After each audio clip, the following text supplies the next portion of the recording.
तो एक की वैल्यू आएगी 24। तुम तो पढ़ लो, तुम्हारा तो 10th अगली साल।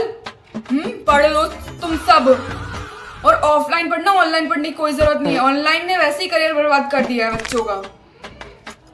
मैथ का पेपर कोई टफ आया था? जैसा सीबीएसई ने सेट करा ना वैसा ही मैंने पढ़ाया था और एकदम बच्चों ने टॉप मारे। कॉल कर करके बच्चे मुझसे कह रहे सर हमारे तो 100 मार्क्स आ रहे, हमारे तो 99 आ रहे। क्यों? ऑफलाइन टीचर से पढ़ा, समझे ना? ऑफलाइन टीचर से पढ़ा। इसे वो मुझसे पीछे बातें चली तो रैपट रख दूंगा तेरे। तो कौन बताएगा ये?